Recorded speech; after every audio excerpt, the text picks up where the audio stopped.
It is Halloween season. I know we're always on the hunt for new horror movies to watch, and I wanted to announce that I made a full feature movie called The Siren. I am selling copies of this for $10 and $5 shipping. The movie comes with deleted scenes, blooper reel. It'll have 2 of my short films on the Blu-ray as well, and every copy of the movie comes with a 5x6 that I will sign in rich metallic gold. If you want it personalized, all you gotta do is send an email to this link right here, and I'll also have my email in the description. If you guys would like to support me and get a copy of my movie, all you gotta do is email this link right here. Aside from that, let's get on with the review.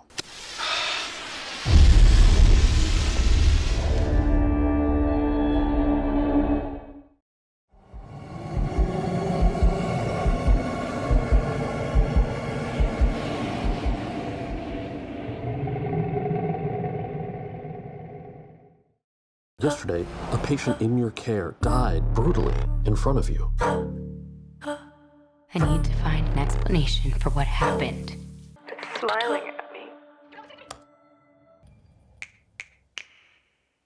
You're going to die! You're going to die! You're going to...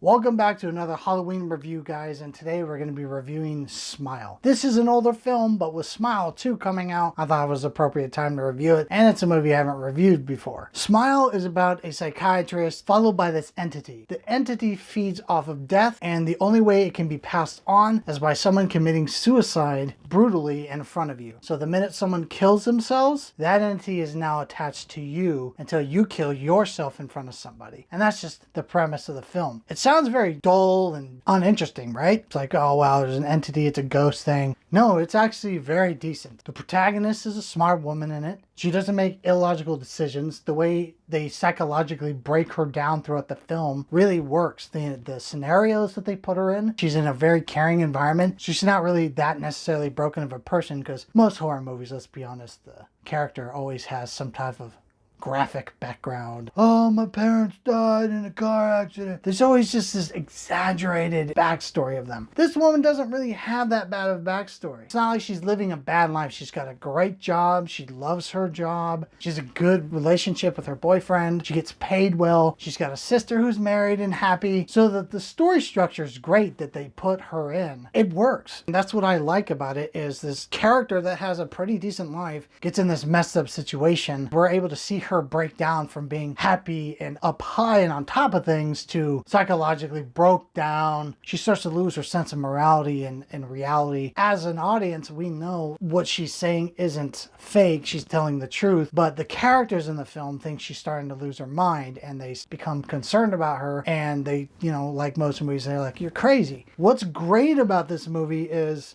the way they break her down. The psychological games this entity plays with her. They don't explain what this entity is. They leave a lot to your imagination. There is some backstory when she goes to a prison and talks to a guy. And even that backstory is pretty subtle, but it's good. It makes you more enthralled. Like, I want to know more about this. Okay, this guy escaped it. You know, how they explain how he did it, but you want to know more about that situation, but they don't really give it to you. So as the film goes on, you see this woman getting broken down more. We get to the ending where she's going to confront this thing. And this is where the film gets really good, and that's why I want people to put it on their watch list. She has to find a way to get this thing away from her. She's tried everything. She's starting to lose her mind, and the only way this thing can win, it has to emotionally break you apart, so you bring your guard down and you feel safe, and then it comes back at you again. So she goes to her old house when she grows up, confronts this thing, and when you first see it, it's pretty unsettling. Tall foot man, very odd looking. You don't know if it's a demon or a ghost or a monster. I'm assuming it's some type of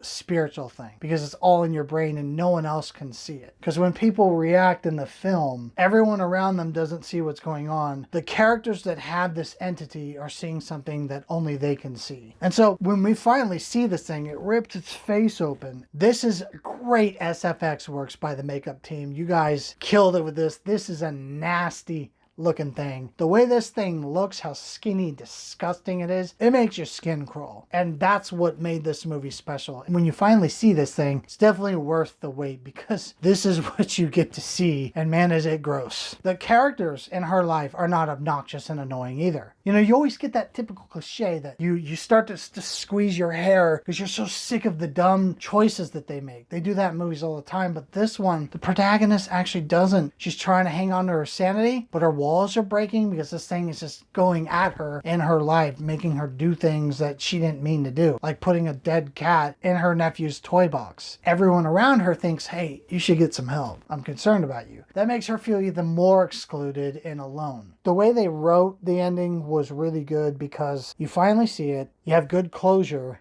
but it's not the closure you want. It has a negative ending.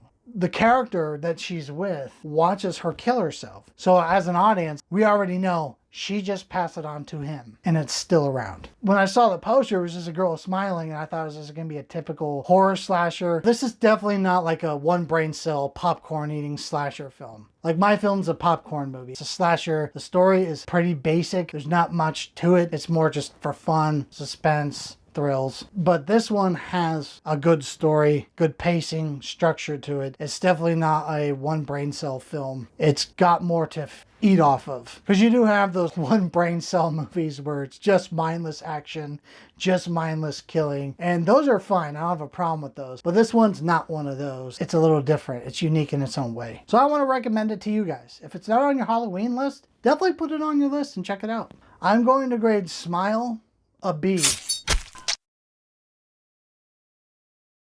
Now, granted, I did just give this movie a B. I wanted a little more craziness in it.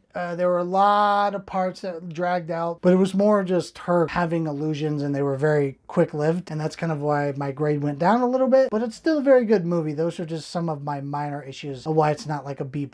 Besides that, guys, Smile is a good watch, so you should check it out, and especially if you're a horror fan. Well, that does it for my Smile review, guys. I do have more Halloween reviews coming up. Until then, hit that notification bell, hit that subscribe button so you can be notified when my next Halloween video drops, and I will catch you movie fans on my next review.